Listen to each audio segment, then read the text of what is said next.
Hello everybody, welcome to a YouTube video. I know it's been a while, I haven't really been uploading, but I want to get on a schedule. As well as I want to do something that's been a hobby of mine for a while. I'm going to be doing YouTube tutorials on how to make Java plugins for Minecraft. Currently we are on, I believe, 1.20.1, 1.21, so that should be good for people who actually want to make like SMPs and stuff recently.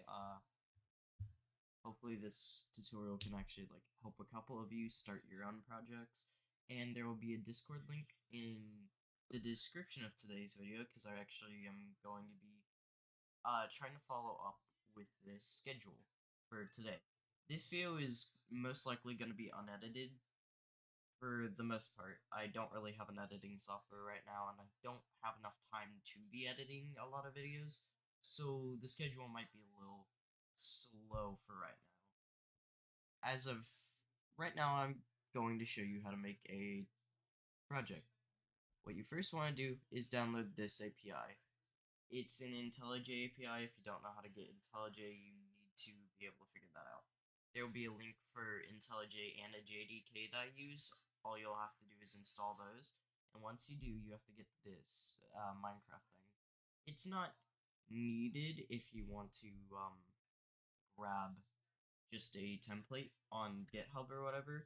That could also be linked in the bio. But I will not be using that in today's tutorial, so if you're following along based off a template, then that'll come in a minute or two. Anyways, here's how you can do it from here. You can set a name. What I like to do for main class is I just do main right there, because as you can see, main plugin name, tutorial, and I changed the main. I usually keep my group ID as dev because it's developing. Versions you can change whenever you get in there. I like my build system to be Maven because I can't read Gradle very well. Platform bucket, platform type plugin, bucket platform paper.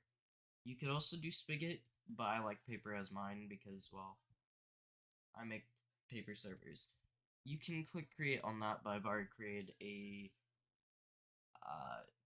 created a plugin over here, except it has no code in it. As you can see with actual plugins, what you can do is you have an onEnable method. By the way, these are called methods. If you're learning Java, you might actually want to follow this playlist as well, because this will also try to teach you a bit about Java. This is a onEnable method. This is onDisable method. So whenever your server shuts down, or whenever your server shuts down over here, code will be activated. So like, let's say,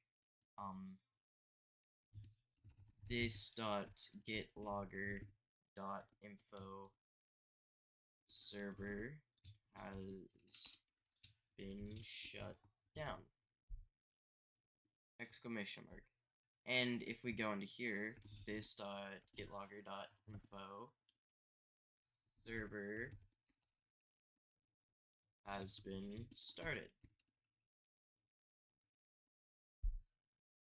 You're probably wondering, what is this? And get logger info? This is so confusing. Like, what? Hey? But it's actually really simple whenever you get into it. So get logger just means you can get into the console. And info is kind of like a data type. You can text something into the console and say, hey, server has been started. Now that we've gotten through that, we can test this, but as you can see, this isn't runnable. Why would that be the case? Well, you have a couple things up here. If it's not runnable, by the way, you can always change that in the thing. But you have a couple things up here. You don't need dependencies right now, and you don't need to click on plugins. What you need is package, current file, current file. Oh, add configurations, I guess you could also do. And Maven, package. Okay. So this is going to be set to package. If I click this, it's going to package it. And once this packages, it might take a second for your first time whenever you're packaging it, because it has to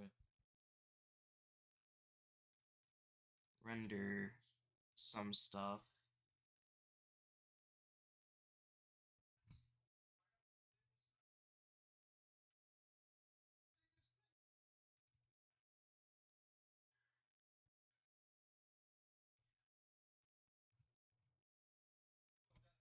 I don't know what happened here. I'm gonna say it was a one-time error. Carry upon my day. Super type. Java cannot access Java plugin. It's a super type. No, it's not. The fuck? Java plugin. Okay, give me a sec here. Uh, reload Maven maybe. Import class. Package. The fuck? Plugin, Java plugin. Bruh, this should work. Hold on. No. Compilation error. My access org.bucket.java plugin. This file should be 6.1. 65? Is it 65?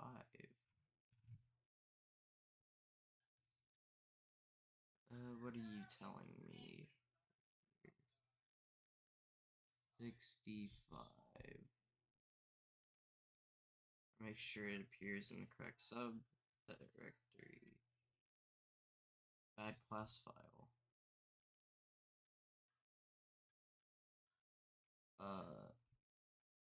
Not sure why that's giving me an error. I guess this is a good time to show you dependencies and stuff then, since I have to switch up mine. So, whenever you hop into pom.xml, what you want to do is scroll all the way down to see dependencies and repositories. Dependencies like this is what's going to be driving your plugin, what's going to have most of the stuff that's in your plugin. I'm going to switch this dependency to 20.4-1 or whatever. The reason why I'm doing that is because I've used 1.24 for most of my most of my plugins, so I just have more sense and more experience with that. Don't know why it's acting up on me for 1.20.1. I'll check into that later, but as of right now, I'll be using this. And since now that is reloaded, I can try this. And it worked. Yep. It worked. I don't see anything wrong with it right now. It looks all fine. Yeah, that looks perfectly fine. Alright. So, this right here is your plugin. If you're following along with the steps as of right now. I don't know why that error was popping up, but if you switch to 1.20.4, this should work. I don't know why the error was popping up. This is your plugin. You can put this into a server's plugin file, but so since we're doing a paper plugin, this will only work with paper, spaghetti, bucket like servers. What I want to do is actually teach you how to use events and stuff though. So if I do implements or implements listener, and you want this org.bucket listener. If I click on that, and then on this I do git server dot get plugin manager dot register events, and if I just do this, that'll work. And if I do at event handler public void player join event, player join event. Boom. Now what this is going to tell the server is, hey, I'm listening for a player join event, and whenever you hear a player joining, I want you to tell me so I can run code. So now with this, if I do this.getLogger.info, player has joined the game. But there's a lot more you can do with this. So if I go and use event, I can get the player, and we can make that into a variable called player equals event.getPlayer. And you can always import classes, just alt enter and then click import. So now that we have that player module, what we can do is player.getName, and then boom, we have the name. String player name. By the way, this is camel case. It's where it's not capital and then capital. And what we can do with this is add this into our string. So, boom. This, whenever you join the server, you'll have your name here, plus, which means it's just going to add on to the string, has joined the game.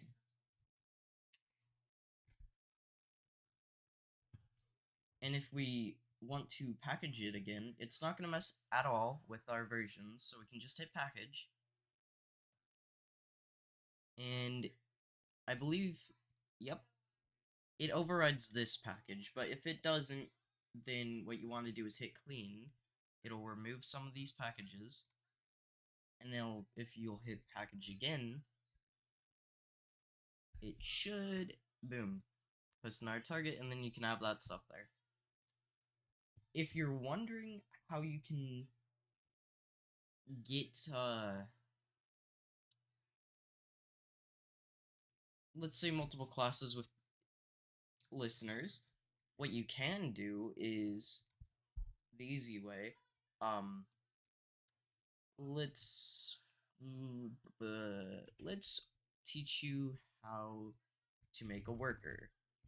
We make a worker package class player join event worker. Player join event worker. And then we can do the same thing where it says infinite listeners. This is org.bucket.event.listener. And then what we can do now is in main, we can do get server, or not get logger, get server.getPlugin.register events, new, and then this.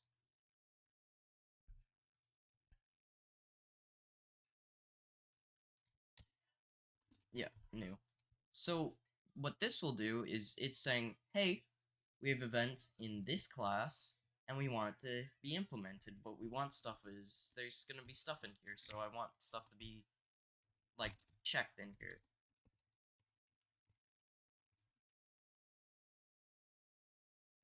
Player join event. And what we can do is just remove this stuff and put it in here. This.getLogger. There is this one thing that you do have to do. I'll teach you a getting method. Listener, what we can do is public static instance blank. Public static instance equals this, and then what we can do is public static main get instance return instance. What this will do is this right here can be replaced with main.getInstance. And then get logger, get info, and stuff like that will start to work. This is just telling the script that, hey, this is the instance of main, and I want this to do that. And currently, what you have is a working plugin. If you want to run this real quick, you'll be able to package stuff in here, and then you'll have stuff that works. What this is only doing for right now is creating events. That's, I believe, the least complex thing within this plugin development. It's not too much of a problem though, and maybe you're saying, I got this. There's stuff that I can do, and I feel like I could do more, right? You feel like you could do more. So you begin to think, what other events are there, right? You guys would want to know what other events are there, so you'd want to play around with other events. So test event, and then you can hit events. And if you go down over here, or here, block break event, there's block breaks of break events, use item or select and entity events, entity death, and you can get all of this. But the more complex thing to do within most plugins is getting data from players. So how am I going to get data from players? Well, you've already done it before. Event.getPlayer, right? And then you can do something like, let's say event. Well, there's not much in there that you can do, but you can do player.get send message dot get name, get player, which is just gonna leave you with the same thing. You can send more messages. If it is op, I believe is God or set God or set game mode. You can set health. You can do a lot of stuff. I believe you can even do set scoreboard and set tab, or not tab, player time, level, health scaled. You can do a whole bunch of stuff. You can even set the resource pack that they're using. It will like prompt them and stuff for it. Set respawn locations, rotations. There's a whole bunch of stuff you can do. You can even set their view distance. I believe that's more you can limit their view distance, not set how far they can actually see. But if that's the thing you want to do, you can do it. You can set warning times since last warning, warning cooldown, warning level. You can do a whole bunch of stuff. Set AI. I don't think that does anything because, well, you're a player, but yeah. Set arrows in body. You could do 0. Bee Stinger cooldown, Bee Stinger in body, custom name visible, enchantment seeds. So there is a way you can abuse enchantment seeds, and where they can, like, you can just figure out what enchants are going to be on your swords and stuff. Like, you can set your own enchant seeds, which means you can make certain enchants easier for players to get. You can even create your own enchants, except that's something that's pretty hard, and I'll get into that in later videos. As of right now, this is about as much as I think a beginner like everyone who's watching this video might be able to do. This may not be the cleanest setup, in which case, well, too bad, so sad. This may not be the cleanest setup for a lot of people who like coding, but this is the setup that I like as well. So, there's that. What you can do in here, though, is you can have permissions, and you can set permissions like how Luck Prims has it. You can have commands and stuff in here, except that won't work. We'll get into commands on a later date, but so far, this is all you'll be able to do. It's been a good day. I will test this plugin for you guys if you want. If you want help, you can join my Discord server and you can ask me questions. But that's gonna be all for today's video, and see you guys. Thank you so much for checking out this video if you made it all the way through, but this is just me like showing you how to code and stuff. It's my favorite pastime, and I just hope that I can show other people how to do it, you know? Anyways, see ya. Have a nice night.